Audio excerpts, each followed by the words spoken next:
Serralves Museum in Porto, Portugal, and MUSAC just signed a protocol, which means that in the near future we'll be cooperating a lot, I suppose, or I expect.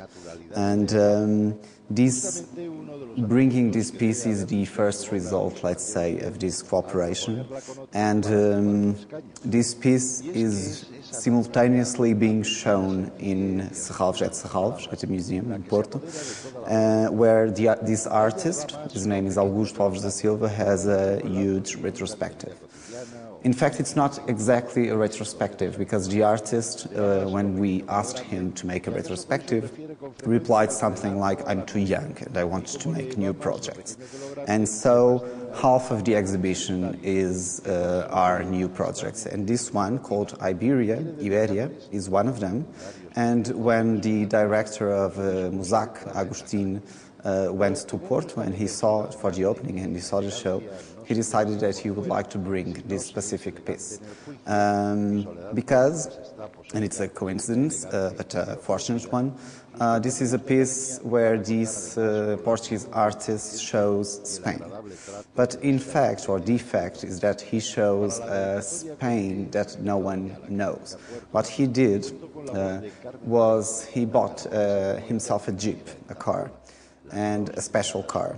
And at the same time, he bought a very sophisticated GPS system, and he decided to travel in Spain to start a trip in the south. And he started this trip in Cádiz, and going further north, and so his trip ended in Montanha Curavaca, a mountain that I suspect is in the Basque country, or maybe in Catalonia.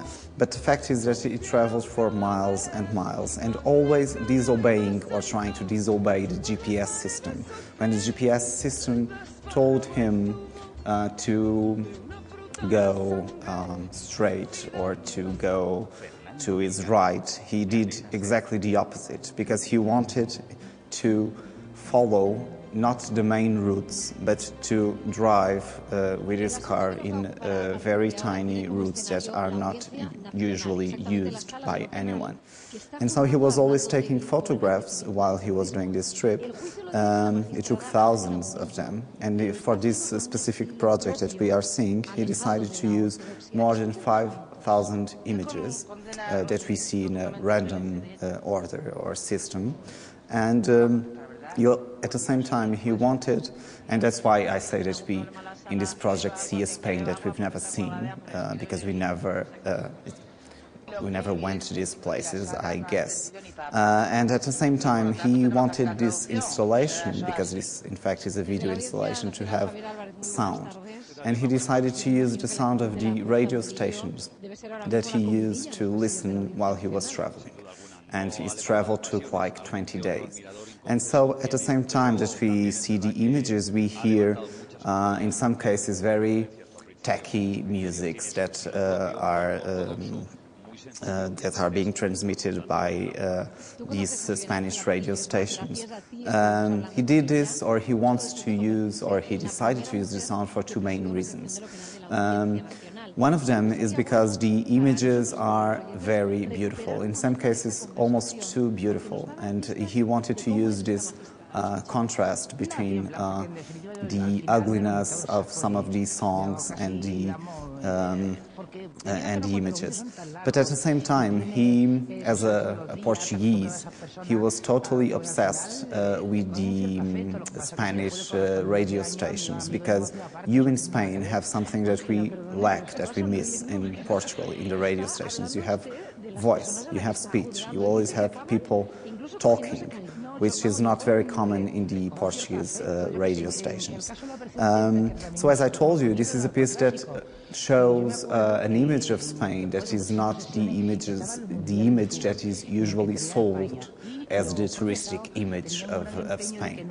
In fact, this artist, Augusto Alves da Silva, is very well known, or very known in Portugal, as someone who always gives Portugal an image of the country that the country doesn't want to see or to admit.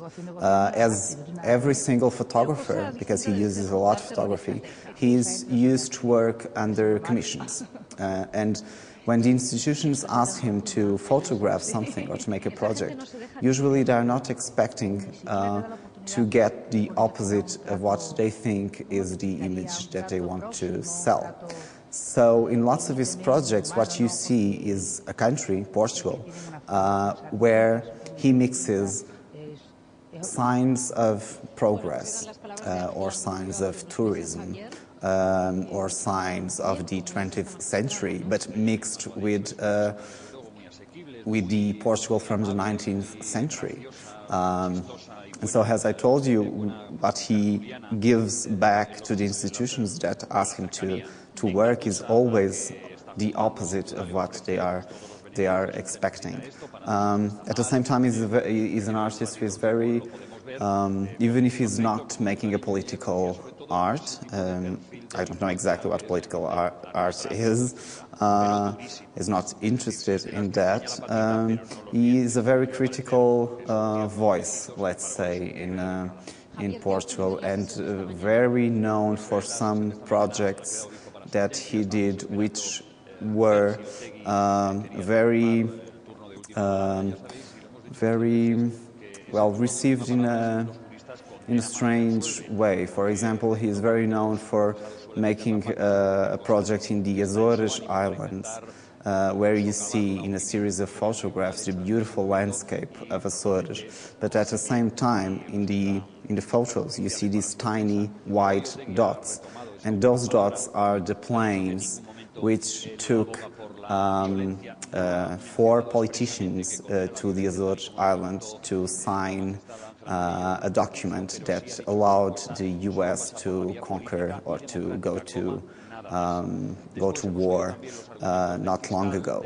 And these politicians are, of course, Tony Blair, Bush, Aznar, and a Portuguese politician.